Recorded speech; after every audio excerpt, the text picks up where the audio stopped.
Imagínese que su hogar está a 150 millones de kilómetros de la Tierra.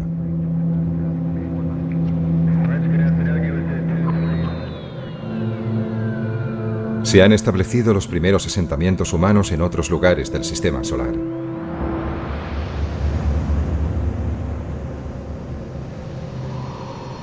Y usted es uno de los pioneros. Usted vive y morirá allí.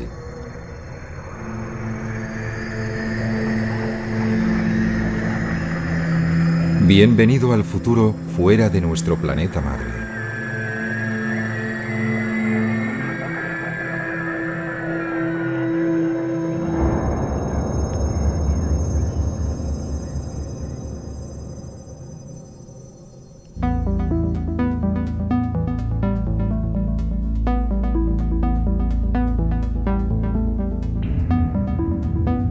Estamos en el año 2050. La Luna está ya muy poblada por seres humanos, viviendo bajo su superficie y en cráteres cubiertos con una cúpula que permite vivir y respirar.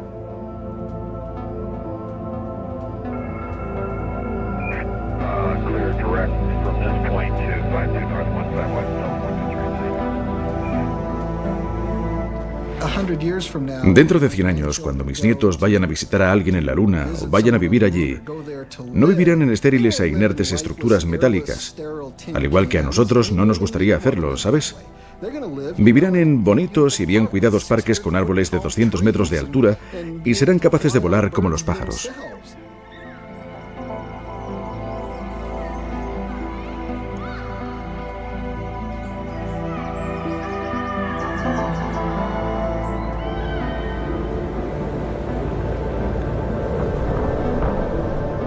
La vida importada de la Tierra está comenzando a arraigar en un planeta donde no ha llovido desde hace casi 4.000 millones de años.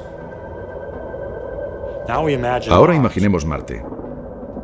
Allí la naturaleza, tal como la encontramos, es estéril, pero nosotros tenemos la oportunidad de introducir la vida.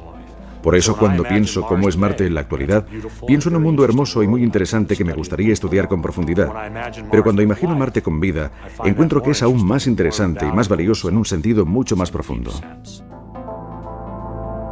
Más tarde, comenzarán a trabajar urbanistas en la superficie marciana, creando un nuevo hogar para los colonos que hayan hecho el mayor viaje de ida, sin vuelta, de sus vidas. Cuando se va a un nuevo lugar como Marte y se establece una nueva rama de la sociedad allí, se tiene la opción de llevarse las mejores ideas y dejar atrás las peores. Y la gente que colonice Marte no deseará volver a la Tierra. Desearán vivir en Marte y desarrollar su futuro allí o quizás incluso más allá, en otro punto del sistema solar.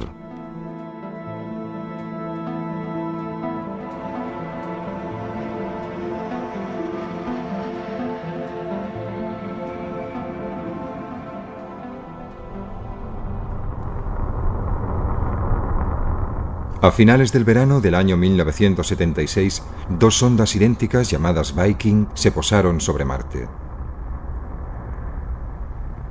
Remitieron a la Tierra imágenes detalladas de la superficie de otro planeta por primera vez en la historia. Aunque no encontraron las huellas de vida que habían ido a buscar, la misión Viking completó con éxito diversos experimentos sobre el suelo y el aire marcianos. Fue todo un triunfo científico.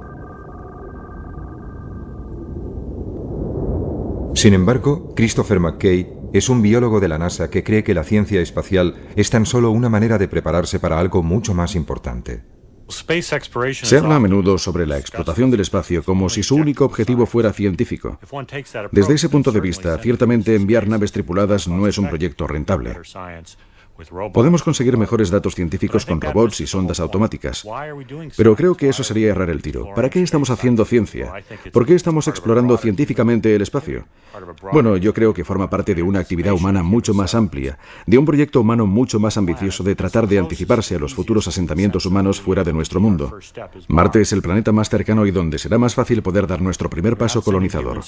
No estamos enviando seres humanos a Marte para hacer ciencia. Estamos enviando seres humanos a Marte. Una de las muchas cosas que harán cuando estén allí será ciencia, pero también escribirán poesía, y gritarán y se enfadarán y harán todo lo que hacen los seres humanos.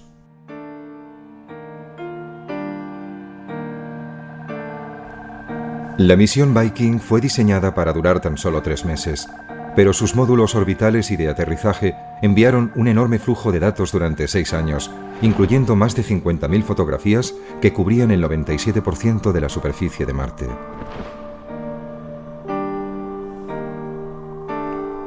McKay cree que incluso para trabajos científicos, robots como los Viking no deben sustituir a las misiones humanas.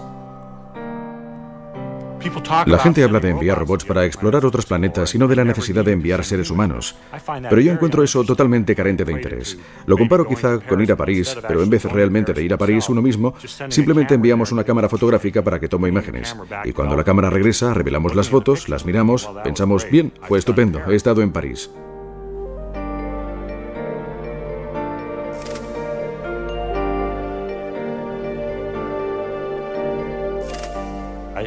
Pienso que es la presencia humana.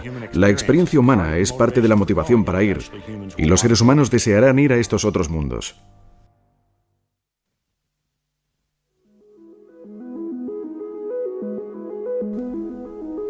Pero, ¿por qué habríamos de dar el siguiente paso de establecer colonias humanas en otros planetas?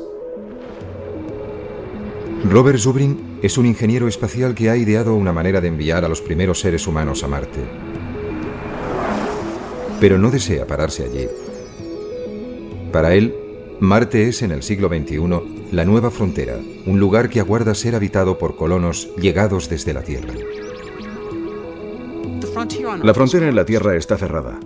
Pienso que a menos que la humanidad quiera llegar a una era de estancamiento, tenemos que estar dispuestos a alcanzar una nueva frontera.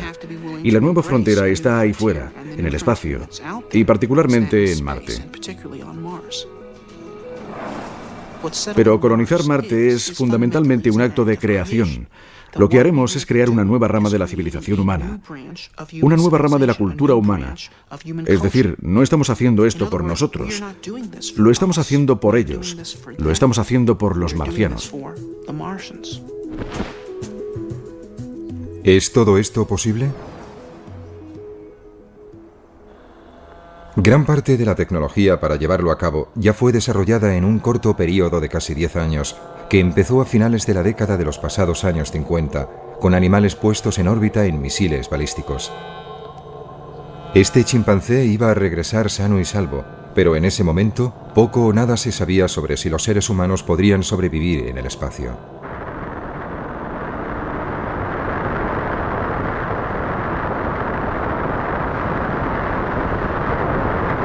Entonces, a principios de la década de los 60, el presidente estadounidense John Kennedy creyó que el premio más grande del decenio estaba a su alcance.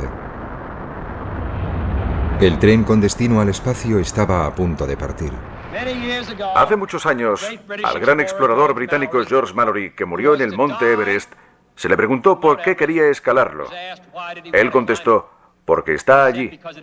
Bien, el espacio está allí y vamos a escalarlo. Y la Luna y los planetas están allí. 1962. Kennedy ofreció este discurso en la Universidad Rice y todavía resuena. Porque esa meta servirá para organizar y para medir lo mejor de nuestras energías y de nuestras habilidades. Fue probablemente el discurso más brillante de la oratoria política estadounidense del siglo XX. Directo donde más dolía. Tenemos que estar dispuestos a aceptar desafíos como este. Y además hay que mantenerlos y cumplirlos. Y Kennedy y su generación estaban dispuestos a ello. Hemos elegido ir a la Luna. Hemos elegido ir a la Luna.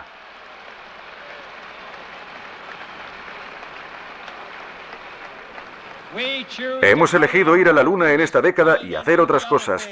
No porque sea fácil, sino porque es difícil.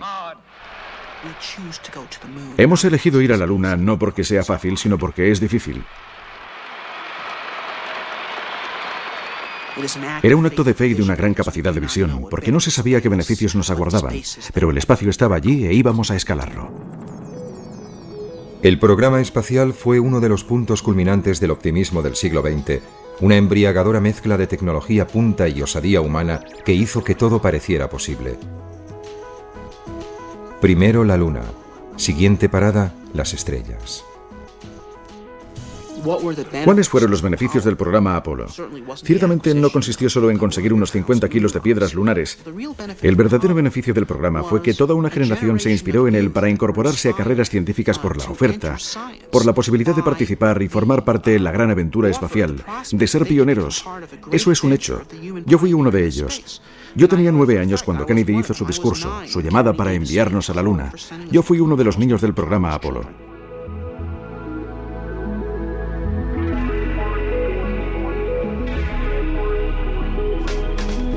La ambición humana se embarcó a bordo de los cohetes más potentes jamás construidos.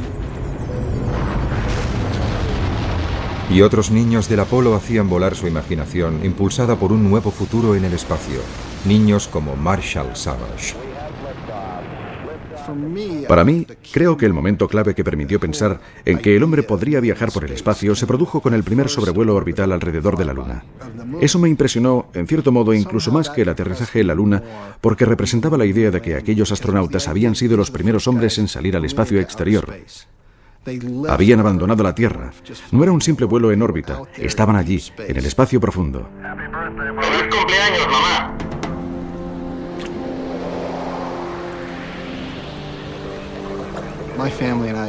Mi familia y yo nos habíamos tomado un año sabático y viajamos por Europa en una furgoneta Volkswagen. Creo que fuimos la primera familia yuppie que también fue hippie de toda la historia. Estábamos en Nochebuena de 1968, en la isla de Rodas. Un tiempo horrible, lloviendo a cántaros, y el exterior absolutamente oscuro. Estábamos apiñados en nuestra pequeña cápsula que nos servía de soporte vital.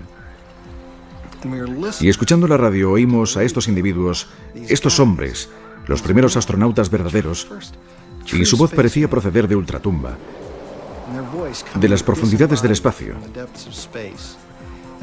Yo no fui educado en un entorno religioso, pero cuando empezaron a leer el libro del Génesis, y allí estábamos escuchando a esos muchachos en Nochebuena desde el espacio exterior por primera vez. Dios en el principio creó el cielo y la tierra. La tierra no tenía forma y estaba vacía. Las tinieblas cubrían el abismo y el Espíritu de Dios se desplazaba sobre las aguas. Y dijo Dios, que se haga la luz.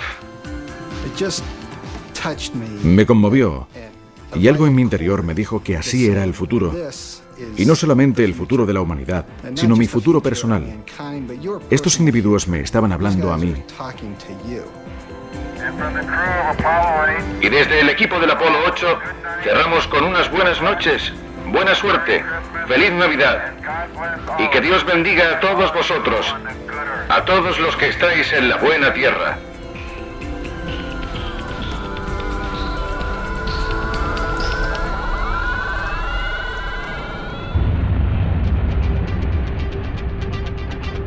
Al partir el Apolo 11 hacia la Luna, el 16 de julio de 1969, el monte Everest de Kennedy estaba a punto de ser conquistado apenas 8 años después de que se anunciara la carrera hacia la superficie de la Luna.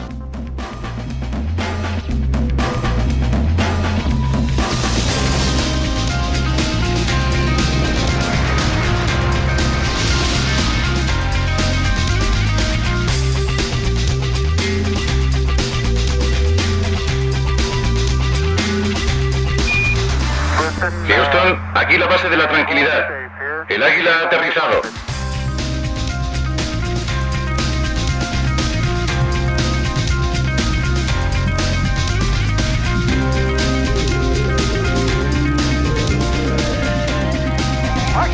¡Cielos! Esta vez ha sido rápido. ¡Wow! Lo siento, Charlie. ¡Hermoso! Debo mantenerme atento al volante. Paseando por la Luna un día, en el feliz, feliz mes de diciembre. No, mayo. ¿Mayo? Mayo, es verdad. De nuevo a bordo. Allá vamos. ¡Qué paseo, qué paseo! Al dejar la Luna, los astronautas del Apolo 17, el 14 de diciembre de 1972, el ímpetu para transportar personas hacia el resto del sistema solar se perdió. Desde entonces nadie ha escapado de la órbita de la Tierra.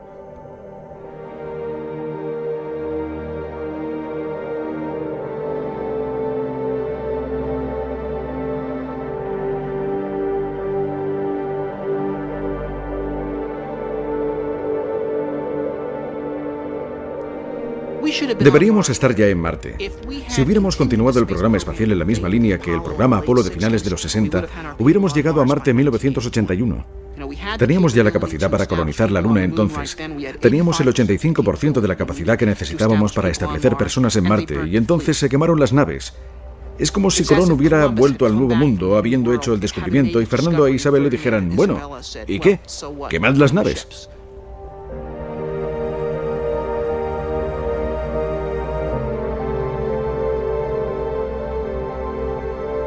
En los institutos y en las universidades, decenas de miles de jóvenes esperaban poder satisfacer sus ambiciones como astronautas. Para ellos, el espacio era el futuro. Hacia el final de su adolescencia, Marshall Savage se convenció de que se enrolaría en la próxima y más peligrosa aventura: ir más allá de la Luna. Básicamente, solo quería ir a Marte. No me importaba si era el primero o el 50º o el número 5000. Solo deseaba ir a Marte. Parecía una ambición noble y alcanzable en esa época. Iba a haber una estación espacial permanente para 100 hombres en órbita, una colonia permanente en la Luna y hombres en Marte a principios de la década de 1980, lo que se ajustaba de maravilla a mi agenda. Pero bueno, la historia tomó un rumbo totalmente distinto. Todo el programa espacial a partir del Apolo fue cancelado y no íbamos a ir a ningún sitio.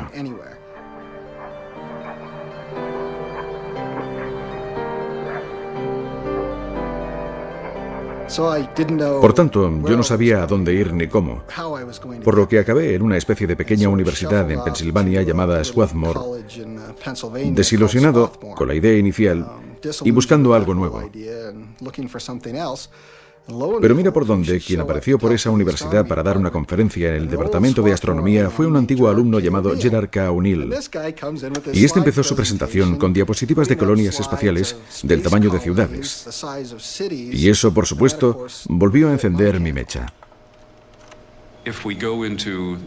Si nos situamos en la época, quizás a principios de la década de los 90, pudimos ver los primeros hábitats esféricos de tamaño mediano, de varios centenares de metros de diámetro, y con una circunferencia que podía medir perfectamente alrededor de 1,5 kilómetros. Y comparativamente, no muy diferente de cualquier lugar que la humanidad haya considerado tradicionalmente como muy atractivo, como la isla de Capri o la ciudad de Carmel en California, o los barrios más agradables de Londres, o sea el que sea su lugar favorito.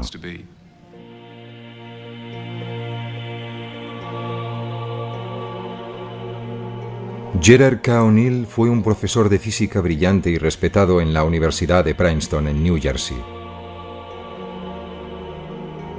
Pero su esposa, Tosha, recuerda cómo comenzó su pasión por las colonias espaciales en las clases que impartía a estudiantes que no tenían apenas conocimientos científicos. Él enseñaba un nuevo curso para estudiantes que no estaban realmente interesados en la física, pero que tenían que pasar obligatoriamente este curso, que fue denominado Física para Poetas. Mientras los primeros hombres aterrizaban en la Luna en 1969, O'Neill comenzaba casi como una broma a hacer a sus estudiantes una pregunta acerca de abandonar la Tierra. A largo plazo, ¿es la superficie de la Tierra realmente el mejor lugar para una civilización tecnológica en expansión? ¿Es una superficie planetaria el mejor lugar para una civilización en expansión? Y la respuesta resultó ser no. Gerard O'Neill quería construir sus ciudades espaciales en una órbita entre la Tierra y la Luna. Él denominó este lugar la Alta Frontera. Pero primero, él debía conseguir que su idea fuera tomada en serio. Tardaría 5 años y casi sucedería por accidente tras una reunión en Princeton. Jerry decidió que sería agradable reunir a tanta gente como se pudiera que tuviera interés en estos temas. Y Walter Sullivan, que era entonces el principal redactor científico del New York Times, creyó que era una noticia lo suficientemente atractiva como para publicarla. Y lo hicieron en la primera página del New York Times, lo que cambió radicalmente nuestras vidas. Pero su sueño de vivir en colonias humanas girando libremente en el espacio nunca fue más allá de unas meras recreaciones artísticas y maquetas. Murió de leucemia en 1992. A Jerry, por supuesto, le habría encantado haber ido. Siempre hablamos de ir juntos. Deseé tener el primer restaurante espacial. Ese fue siempre mi sueño. Probablemente no sucederá nunca, pero espero que todavía consiga ir. No soy demasiado vieja, nunca se sabe.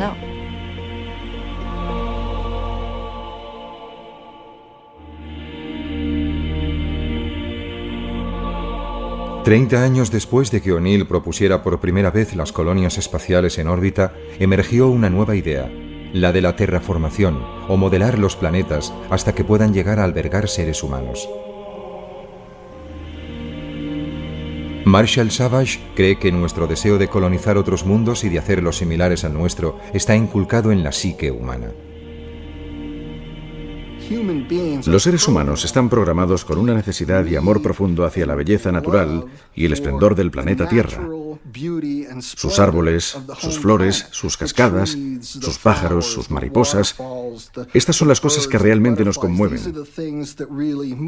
Y también es lo que caracterizará la experiencia humana de la colonización espacial de aquí en adelante. Y lo que asombrará a la gente, creo, es cuán natural y similar a la Tierra como un paraíso será esa forma de vida.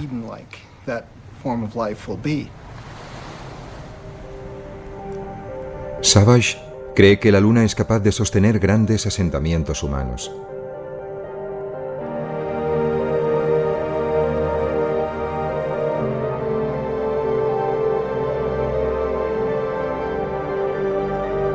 Pero ¿cómo creamos un mundo similar a la Tierra para que viva la gente en un lugar tan estéril y sin atmósfera como es la Luna? Una manera es transformar los cráteres en biosferas, islas autónomas de vida.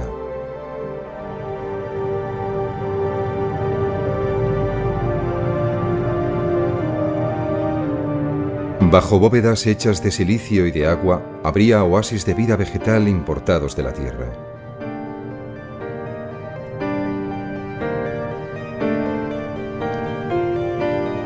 Las personas que vivan en la gravedad de la Luna soportarían solo una sexta parte de su peso en la Tierra.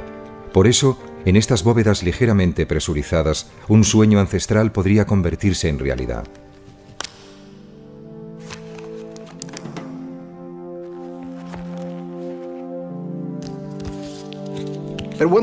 Con una sexta parte de la gravedad, un ser humano puede volar con su propio impulso.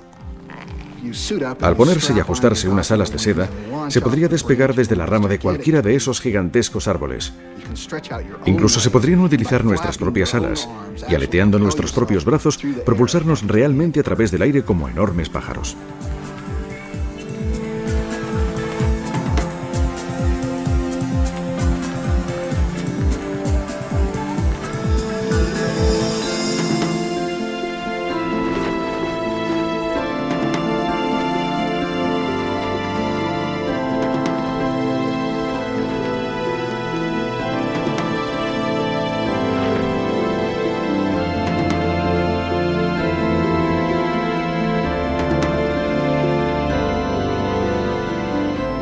Se sabe que la Luna es rica en materias primas como el hierro, el aluminio y el agua congelada, con suficiente cantidad para que Marshall Savage piense que puedan llegar a construirse industrias en la Luna.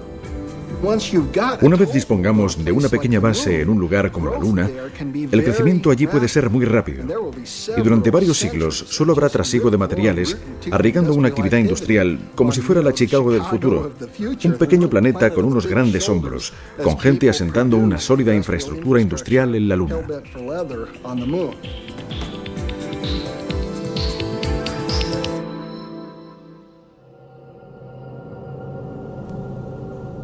Más allá de la Luna, el primer candidato para ser colonizado es Marte, pero es un mundo complicado. La temperatura global media es inferior a los 25 grados centígrados bajo cero.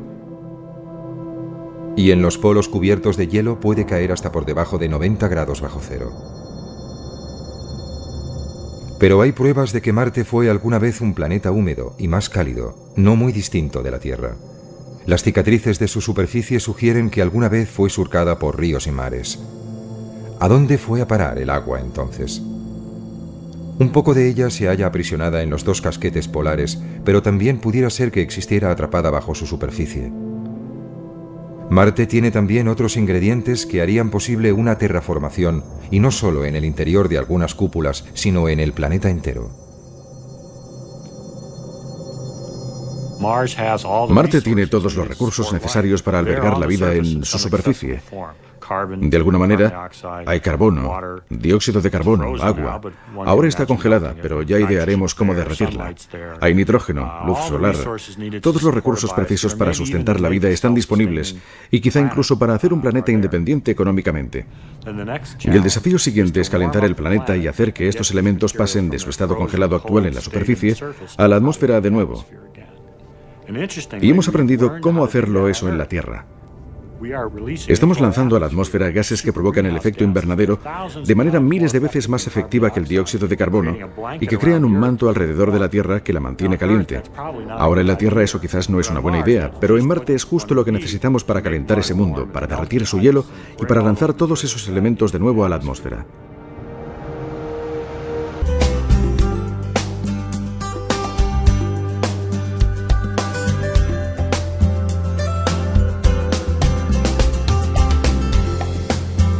Para fabricar estos gases se necesita carbono, hidrógeno, cloro y flúor. Todos estos elementos pueden estar disponibles en Marte. Podrían ser extraídos desde la superficie de Marte, puestos en sus debidas proporciones en fábricas robotizadas y después ser bombeados a través de chimeneas en enormes cantidades. Pondrían en marcha un efecto invernadero autoalimentado. Los casquetes polares se derretirían y la superficie de Marte sería transformada en algo que se parecería mucho a la Tierra. Aparecerían grandes océanos y lagos, y la atmósfera comenzaría a espesarse y a cambiar. La temperatura media en la superficie de Marte se elevaría desde 25 grados bajo cero a algunos grados por encima del punto de congelación.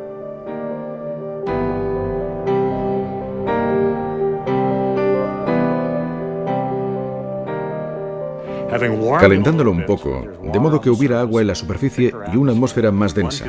Se podría entonces introducir ecosistemas muy simples, no muy diferentes de los ecosistemas que existen hoy en las regiones árticas y antárticas. Poco más que algas brotarían en la superficie de Marte como primera vida vegetal. Pero sería la avanzadilla para lograr el verdor de Marte. Nuestros cálculos sugieren que Marte podría calentarse con una atmósfera bastante densa en unos 100 años. Es un proceso notablemente eficiente una vez que comencemos a atrapar energía solar. Y como la atmósfera será más densa y el planeta será más cálido, se podrían introducir formas avanzadas de vida más sofisticadas. Y Marte reproduciría la historia evolutiva de la Tierra, solo que mucho más rápidamente porque se apoyaría en la biología terrestre para impulsarse.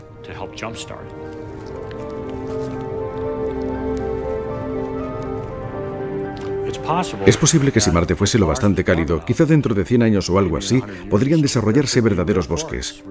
Podríamos imaginar bosques de pinos como se ven en las laderas de una montaña terrestre creciendo en Marte. Para Christopher McKay, desarrollar la vida en Marte es una obligación que compete a los humanos como única especie inteligente. Pienso que debe haber vida en forma microbiana y simple en cualquier planeta que tenga agua líquida o que sea remotamente similar a la Tierra. Pienso que la vida es un hecho común. Sobre la inteligencia, pienso que es un tema más complejo. De hecho, creo que la inteligencia es rara, escasa. Quizá incluso única en la Tierra. Pienso que sería un error no utilizar nuestra inteligencia y que actuáramos como cualquier animal. Debemos decir, ¿cuál es nuestro papel como miembros inteligentes de esta comunidad? ¿Qué podemos hacer para ayudar o mejorar? Y pienso que la respuesta es diseminar la vida, transportándola desde su origen aquí en la Tierra y llevándola a todas partes. Nosotros, como especie inteligente, somos los únicos que podemos hacerlo. Es una tarea digna como especie. Sería como construir pirámides y catedrales. Es algo que podemos hacer como regalo al resto del universo.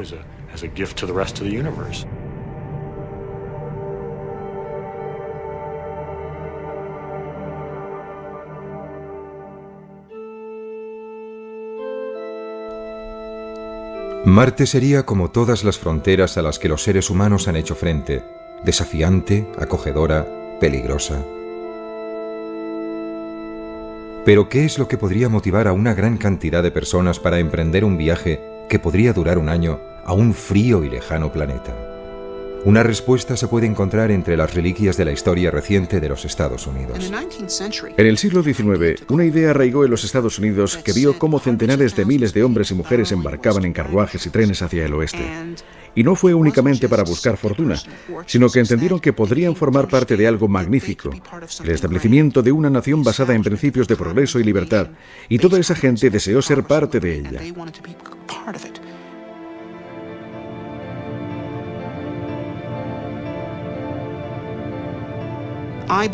Creo que cuando llegue a ser tecnológicamente posible colonizar Marte, tal como creo que sucederá en breve, habrá un gran número de personas dispuestas a participar, independientemente de las dificultades que conlleve.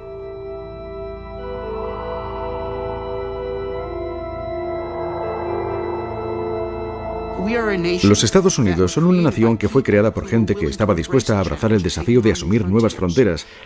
Y si abandonamos esa idea, entonces seremos inferiores a ellos, ¿verdad? Y esa es la receta para la desintegración y el derrumbamiento. Eso es algo que no podemos permitirnos hacer.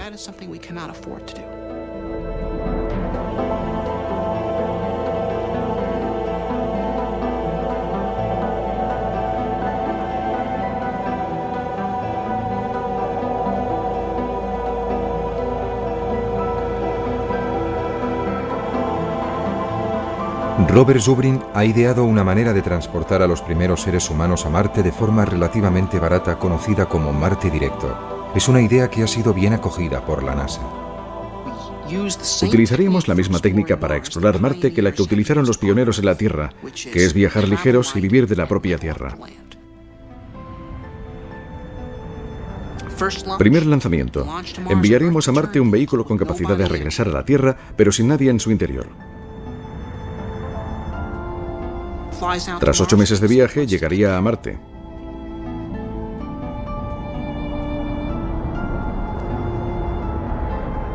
Aterrizaría y accionaría una bomba que aspiraría el aire de Marte, que es de dióxido de carbono, y se le haría reaccionar con un poco de hidrógeno traído desde la Tierra, lo cual permitiría aprovisionar al cohete con oxígeno y metano que usaría para propulsarse. Así tendríamos ahora un vehículo completamente aprovisionado de combustible para volver a la Tierra, esperándonos en la superficie de Marte. Si entonces enviáramos a la siguiente tripulación, como el vehículo de vuelta ya les estaría esperando en Marte, no sería preciso que se desplazaran en esas gigantescas naves galácticas de combate. Aterrizarían en Marte cerca del vehículo de regreso, lo utilizarían como su hogar durante 1 año y medio, y al final de ese tiempo se introducirían en el vehículo, despegarían y viajarían directamente de nuevo a la Tierra. Abandonarían su propia estación en Marte, por lo que cada vez que tuviera lugar un viaje, se agregaría otro habitáculo a la base y gradualmente iríamos construyendo el primer establecimiento humano en un mundo nuevo.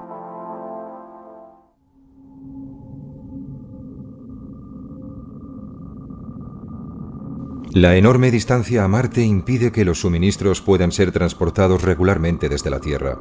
Por eso, los primeros colonos deberán excavar para extraer materiales de construcción, almacenar agua, fabricar oxígeno y hacer crecer su alimento directamente de Marte. Pero pronto dominarían las técnicas para vivir de la Tierra.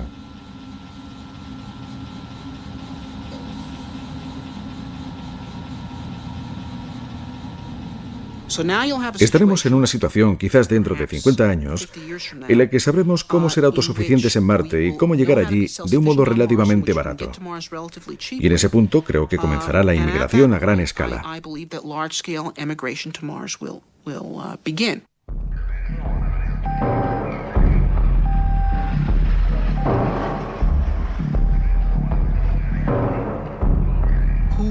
¿Quién lo hará? Bien, podrían ser aventureros o refugiados.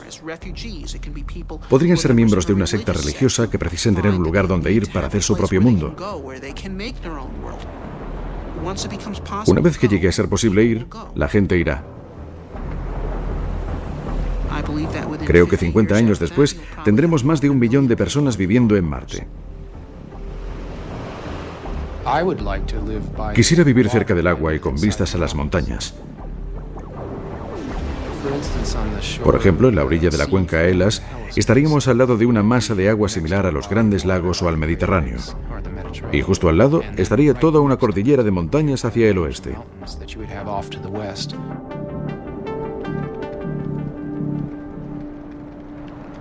Desde su hogar, situado en el norte de California, el escritor de ciencia ficción Kim Stanley Robinson imaginó cómo sería la vida en un Marte terraformado.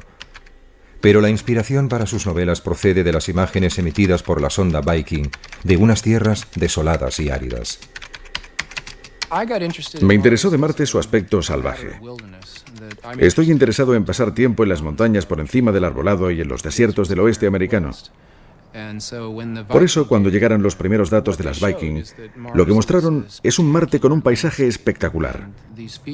Y estas características despertaron mi interés y pensé que sería un gran lugar para ir de acampada con mi mochila. Viking reveló que Marte era como el sueño de un turista. El Valle Marineris es un abismo de 4.000 kilómetros de largo y hasta 8 kilómetros de profundidad, 200 kilómetros de ancho y más de 10 veces mayor que el Gran Cañón del Colorado. El Olympus Mons es un volcán extinto que se eleva 25 kilómetros sobre los llanos circundantes. Es casi 3 veces más alto que el monte Everest.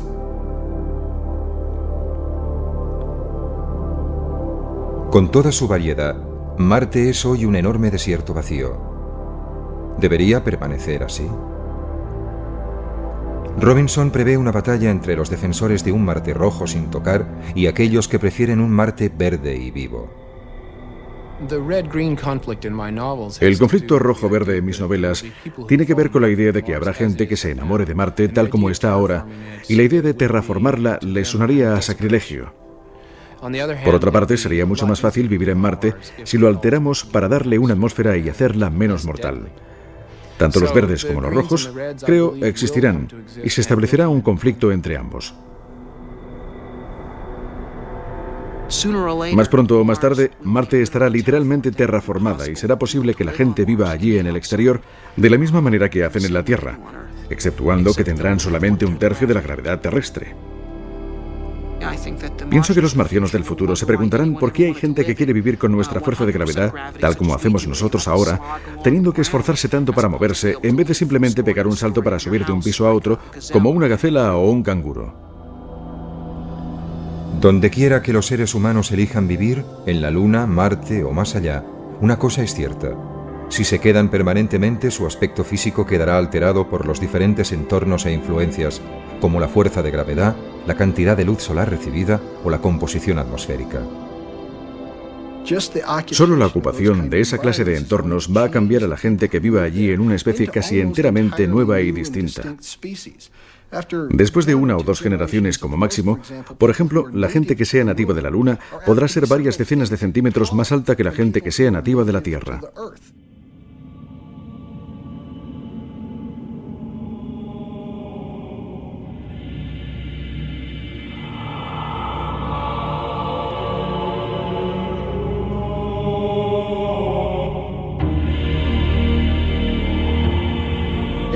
Si no les importa sufrir la considerable molestia de mantener la infraestructura esquelética y muscular que se necesita para soportar la gravedad terrestre y básicamente decir, bueno, vivo en la Luna. Y ¿sabe? Nunca me voy a desplazar a la Tierra excepto en vídeo o mediante dispositivos oculares holográficos. Voy a ser un selenita. Bueno, estas personas van a ser muy altas y muy delgadas, con una musculatura mínima, y después de cierto número de generaciones podemos encontrarnos literalmente con que los genotipos han evolucionado en una dirección propia diferente.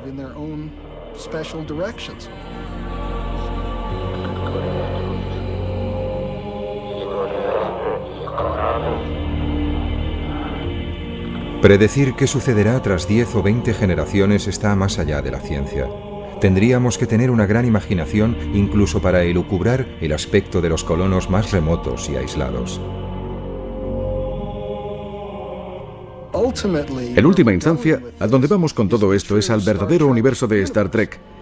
Probablemente se haya dado cuenta de que en Star Trek vuelan por toda la galaxia y se encuentran con todo tipo de alienígenas, pero todos tienen básicamente 2 brazos y 2 piernas, y quizá unos cuernecillos en su frente. Bien, pienso que en algunos miles o millones de años eso será una realidad, pero la razón es porque todas esas especies habrán tenido su raíz original en la Tierra. Y entonces, en función de su medio ambiente familiar, seguirán una línea genética totalmente distinta de cualquier otra, todos con un origen común, pero de aspecto tan distinto como los vulcanianos y klingons.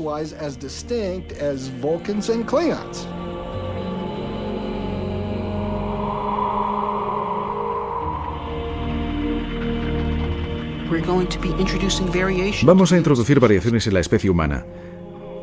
La Tierra se ha quedado muy pequeña para mantener la diversidad de la cultura humana. En la naturaleza, la diversidad es la llave de la supervivencia de la especie. Y creo que así es como el hombre pervivirá y ampliará su diversidad, al diseminarse por todo el cosmos.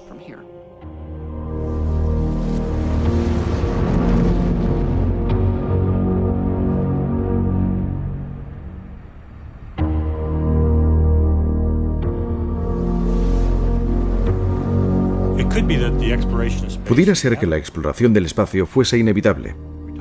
Hablamos de seres humanos y de su curiosidad natural para explorar, pero esta podría ser una característica más fundamental de la vida en sí misma. La vida podría ser un fenómeno que, por ejemplo, como un fuego, necesita crecer constantemente para mantenerse. Tiene que arder constantemente para que se mantenga. La vida puede ser así también. Puede ser que necesite estar constantemente en expansión y en crecimiento hacia nuevas fronteras para permanecer viva como un sistema global.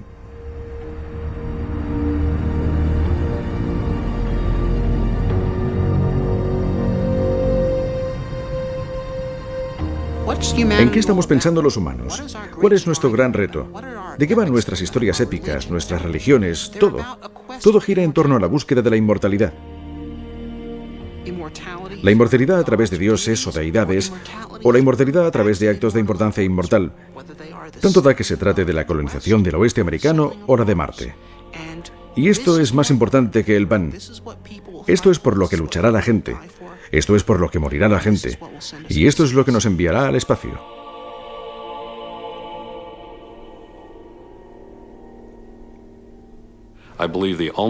Creo que la única manera de salir al espacio es haciendo el espacio rentable. Si se desea ir al espacio para quedarse, tiene que ser una empresa rentable. En Steamboat Springs, Colorado, Estados Unidos, Jim Benson está planeando cómo ganar dinero gracias al espacio. En 1990 o 1991, mientras leía el Washington Post, vi un pequeño artículo. Se había encontrado un asteroide, el Dorado, y resultó ser una bola sólida de acero inoxidable valorada en $80 billones. Y pensé, bien, si este asteroide vale $80 billones, debo averiguar si hay más como él. Casi 500 asteroides han sido descubiertos hasta ahora pasando cerca de la órbita de la Tierra. Poco se sabe sobre ellos, pero todos podrían ser inmensamente ricos en minerales.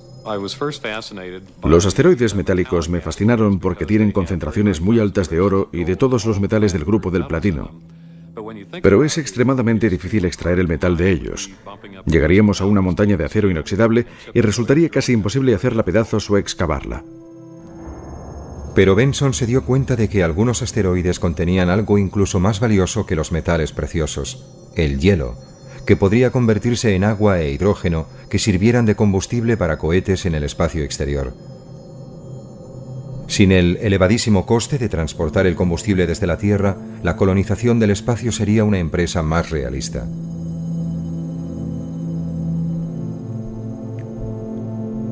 Así, Benson montó una empresa para construir una pequeña sonda diseñada para ir a inspeccionar si había hielo en los asteroides. Él quería algo que fuera seguro y barato. Uno de los aspectos clave de nuestra sonda que inspeccionará asteroides es que no estamos haciendo nada nuevo. Toda la tecnología que estamos utilizando se ha utilizado antes. Es tecnología de penúltima generación. Esto resulta más atractivo para el inversor porque podemos hacerlo más barato. Estoy haciendo esto para abrir el espacio a la humanidad y también para ganar dinero con ello. Hola, Jim Benson. Creo que las empresas comerciales pueden ganar dinero en el espacio. Y una vez que lo hagamos, todos verán que puede ser así. Y eso ampliará la visión de futuro para toda la gente que desea salir, construir colonias espaciales, extraer minerales de los asteroides y vivir en la Luna o en Marte. Jim Benson hizo su primera fortuna en el negocio de los ordenadores. Está convencido de que va a hacer su segunda en el espacio. Si retrocedemos 20 años, al principio de la revolución de los ordenadores personales, nadie sabía qué estaba sucediendo. Nadie sabía quiénes serían los ganadores o los perdedores. Pero hoy tenemos muchísimos millonarios gracias a ellos. Estamos ahora en el mismo punto con la comercialización del espacio. Cualquier cosa puede suceder, y gran parte de ellas sucederán.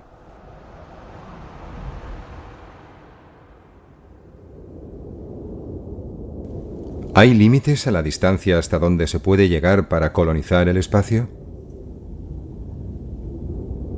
Los límites verdaderos pueden no estar basados en la tecnología, sino en nuestra propia mortalidad. Simplemente no podríamos vivir el tiempo suficiente para llegar más allá de nuestro propio sistema solar. Pero incluso esto podría superarse si pudiéramos diseñar algo lo suficientemente rápido. No estoy seguro de dónde está la frontera de las limitaciones humanas. Creo que viajar a las estrellas es posible. Entendemos la ciencia fundamental que es precisa para crear una nave interestelar. Entendemos las reacciones de fusión que nos proporcionarán la forma básica de energía que, una vez que hayamos resuelto la ingeniería de cómo fabricarla, permitirá que desarrollemos naves que sean capaces de viajar a quizás una décima parte de la velocidad de la luz. Pero incluso con una nave que viajara a esa velocidad se tardaría más de 40 años en llegar al sistema estelar más cercano. Pienso que hay un límite realista en los términos que hacen factible un viaje interestelar. Mírenlo de esta manera. Lo más rápido que han viajado los seres humanos ha sido durante el programa Apolo. A esa velocidad tardaríamos 1 millón de años en llegar a la estrella más cercana. Así es necesario alcanzar velocidades mucho más grandes, porque si no tardaremos milenios enteros en llegar al sistema estelar más cercano. Existen propuestas en ciencia ficción para hacerlo, construyendo esas naves mundo gigantescas con miles de personas que viven en comunidades autosuficientes durante millares de años. Pero si lo hiciéramos así, le garantizo que para cuando llegáramos a la estrella más cercana, una nueva civilización se habría desarrollado ya en ella, en esa nueva estrella, poblada por gente que salió mucho antes desde la Tierra, usando la capacidad industrial de nuestro planeta para construir cohetes de antimateria o algo realmente bueno que se desplazara al 50% de la velocidad de la luz. Llegarían en 8 años, habrían construido una nueva civilización solar mientras la nave inicial seguiría en su viaje de ida.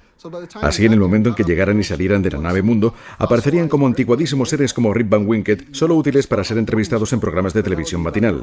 Ese sería su único impacto en esa civilización solar. Así que si no puede ir lo suficientemente rápido, mejor quédese en casa. De 1969 a 1972, solo unos pocos elegidos dejaron la Tierra. 6 misiones Apolo aterrizaron en la Luna. Tan solo 12 astronautas estadounidenses. ¡Oh, qué lugar! ¡Qué vista!, ¿verdad, John? Es absolutamente irreal.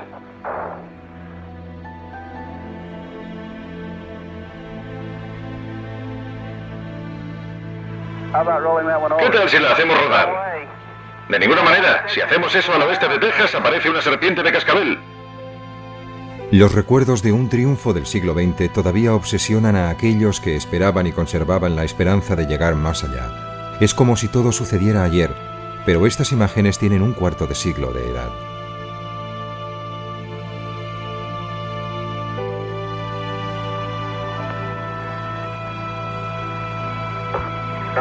No, papá lo pegará.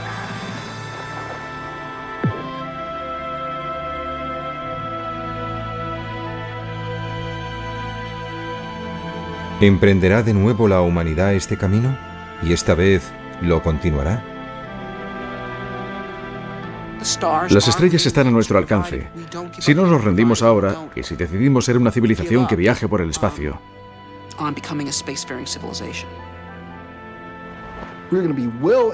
vamos a estar bien atrincherados en el medio ambiente estelar. Habrá 50 civilizaciones cada vez más grandes en el cielo. Caminaremos por la noche en la Tierra y miraremos hacia arriba y nombraremos lugares físicos, la verdadera geografía del cielo nocturno de las estrellas que están habitadas y la clase de gente que vive allí. Y eso va a suceder en apenas la cantidad de tiempo que nos separa de las ondas Viking.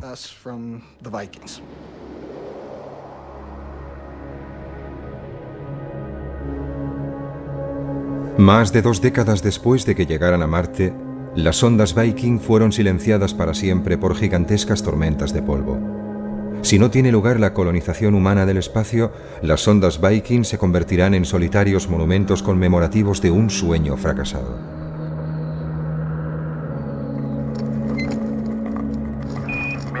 La humanidad entre las estrellas. Esto es para lo que hemos nacido y allí es hacia donde nos dirigimos. De acuerdo, Bob, tengo mis herramientas justo aquí. Sal aquí y mándame un saludo. Tenemos una vista hermosa de S4BN y de la Tierra a la vez. Intentaré conseguir una foto para ti. Esta transmisión está llegando desde aproximadamente medio camino entre la Luna y la Tierra. Nos queda poco menos de 40 horas para llegar a la Luna. Así es, ahí lo tienes. Un vasto y solitario tipo de existencia prohibida para la expansión de la nada. La felicidad son trocitos de tocino para desayunar. ¡No te los comas todos!